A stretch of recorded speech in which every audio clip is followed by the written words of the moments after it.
একদম সহজভাবে শরীর আর মনটাকে ঠান্ডা করার জন্য আজকে মাঠা বা ঘোল তৈরি করে দেখাবো।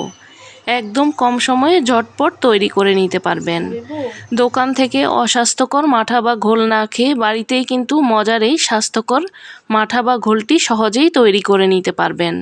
আসসালামু আলাইকুম, কেমন আছেন সবাই? যে যেখান থেকে আমার ভিডিওটি দেখছেন সবার জন্য রইল অনেক অনেক শুভেচ্ছা ও ভালোবাসা।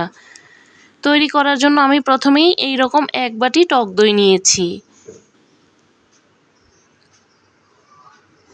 এইখানে 500 গ্রাম টক দই আছে। এবার টক দইটাকে খুব ভালোভাবে ফেটিয়ে নিতে হবে।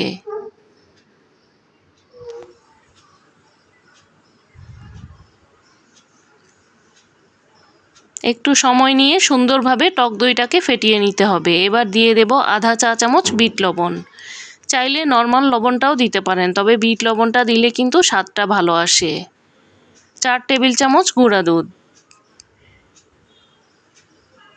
4 টেবিল চামচ চিনি,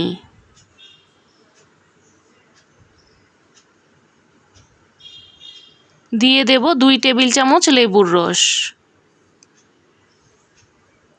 মাঠার মধ্যে কিন্তু লেবুর রসটা দিলেই খেতে বেশি ভালো লাগে।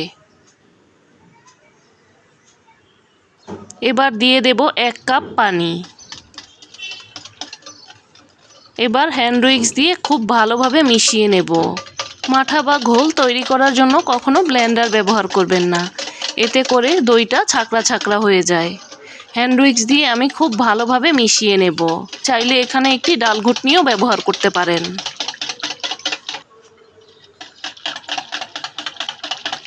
একটু সময় নিয়ে সুন্দরভাবে ফেটিয়ে নেব।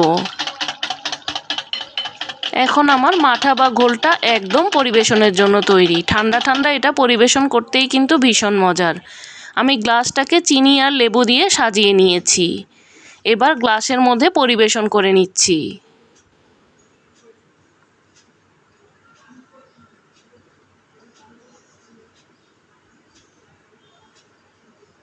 চাইলে আপনারা আরও কিছুটা পানি দিতে পারেন ঘনত্বটা কমানোর জন্য, যে যেই রকম ঘনত্ব খেতে পছন্দ করেন। এখন উপরে আমি কিছুটা টক দই দিয়ে দেব দেখার সৌন্দর্যের জন্য।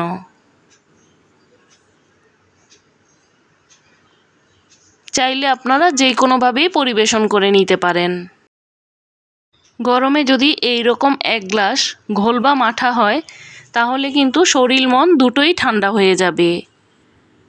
চাইলে একবার একদম সহজ রেসিপিতে ট্রাই করে দেখতে পারেন। আবারও দেখা হবে নতুন কোনো রেসিপি নিয়ে।